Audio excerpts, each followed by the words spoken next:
Hey guys, what's up? It is your buddy Keith here live in the control room at Essex Recording Studios, just outside London in England, and I've got a cool, rare ESP LTD Kirk Hammett model to share with you guys today. It's one that I did not know existed, and saw for the first time and said, you know what, we're going to grab that.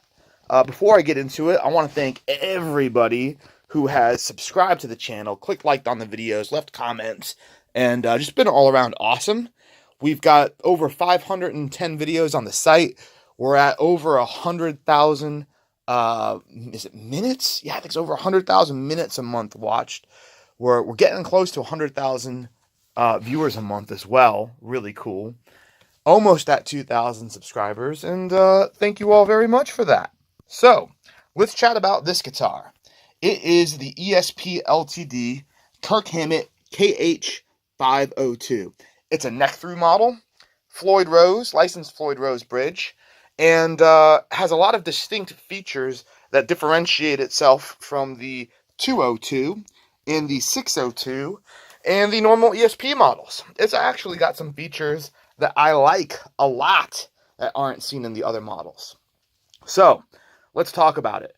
First of all, if you wanted to, this could very much be your very own guitar, and, other people wouldn't necessarily know that you're playing someone else's signature. That's really cool. I like that fact. So there's no signature, from some other guy sitting at the top of the guitar. When you see those squiggly lines, the audience can tell you're playing another dude's guitar, man. And to some people, that might throw them off a little bit. It might seem, especially if you're playing live in a serious show, it might seem a bit off that you're playing, a different musician's signature instrument. Because think about it. When's the last time you went to a show and saw a serious artist playing, Kirk Hammett signature guitar? Usually this is for the collector, for the home player, but with this model, you could go play in front of, 20,000 people in an arena, and most people, if not all of them, really wouldn't know that you're playing a Kirk Hammett signature. So that's kind of a benefit. The next thing that I love about this one that you don't get on others are the inlays. If you know me, if you've been watching a lot of the videos from other guitars on the channel, you will know that I'm a huge fan of abalone.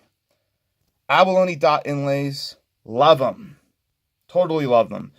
Makes the guitar look richer, more expensive, and just nicer. So you've got this beautiful rosewood fretboard, these wonderful abalone dot inlays, and then really cool, at the 12th fret, you got two Jolly Rogers, two skull and crossbones, horizontal. So that's kind of the giveaway that you've got an ESP and you've got the Kirk Hammett. Very subtle here is the KH initials and then the 502. So a very unique fretboard layout that I'm a big fan of. Next, the pickups. We've got passive EMG HZs. And I can't be sure what the models are because I'm not a huge expert on EMG HZs. But the fact that they have the exposed pole pieces tell me it's more of the expensive line of the EMG HZs. Used to be people would think that, oh man, the passive EMGs, the HZs, those are only the cheapo pickups found on the cheap guitars. And that was kind of true, that they were generally found on entry-level model or the import models. For instance, this is the Korean model guitars. But they've gradually made more and more expensive highline passive pickups. For instance, the Alexi Laiho from Children of Bodom signature has the exposed pole pieces, and that's what I think of instantly when I see these. So really cool and kind of different, and they sound killer, and, no 9-volt battery to go dead in the middle of your show or gig. Cool. Everything else is pretty much what you would see on a 602. You've got your 3 knobs, you've got your selector switch there. Really standard ESP Kirk Hammett model. Outside of that, locking piece here, string tree there, bullet truss rod cover. It says ESP on this one, which is kind of cool too, because none of the other ones say ESP anywhere on the front, and this one does. pretty rad. This comes with a top-of-the-line ESP case. I don't know if someone bought this later or paid extra to get one, but I mean, this is the one with the really nice molded handle there, ergonomic. It's what you find on the most expensive ESP cases. You know, it's got the ESP label there, and yeah, so not an LTD case, but a full-blown ESP case. Really cool.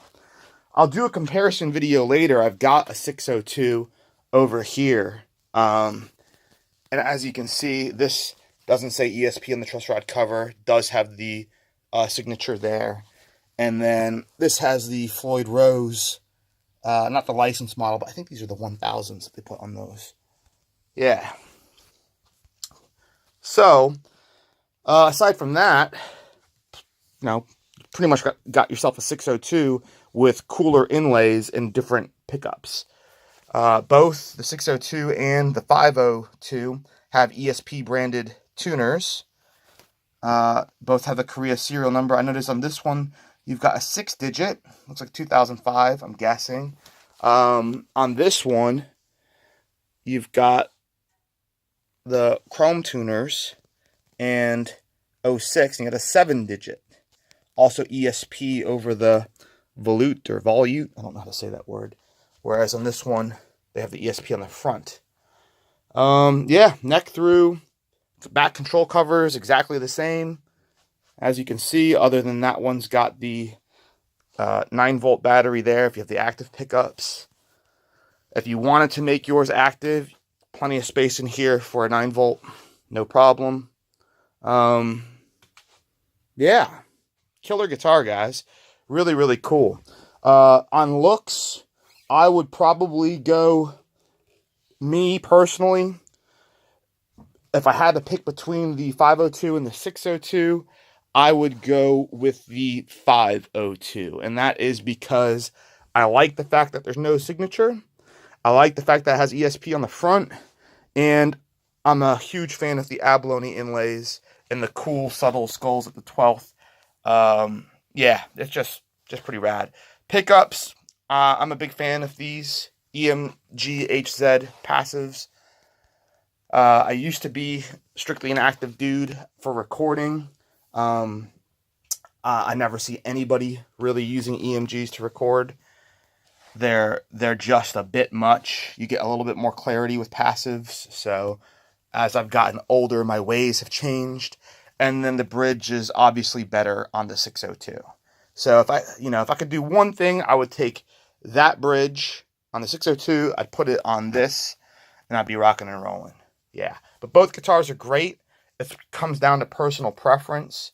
Other little things, well, we'll get into the little differences in another video, because I've noticed there's quite a few very minor, subtle things between the two. But that's for another video, guys. Thanks for checking out this one. If you've got any questions, hit me up on Facebook. Leave some comments. Leave some love here. If you want to buy this, it's for sale on our website, EssexRecordingStudios.com, and on Reverb.com. And yeah, that's about it, dudes. Follow us on Instagram, Facebook, Twitter. It's just, Google it, Essex Recording Studios. If you want to record with us, we've got some of the best gear in the business, hundreds of guitars here. It's totally nuts. Tons of killer amps. This is just a fraction of it. We got Mesas hiding over there, a lot of pedals. We got to do some cleaning up. It's been the Christmas holiday. I've been busy going all over Europe, but now that we're a day from New Year, it's time for more videos, catching up and doing some early spring cleaning. Cool, guys. Thanks for hanging out with me. Stick around on the channel. Lots of killer new guitar videos coming your way from your buddy Keith. Later, guys.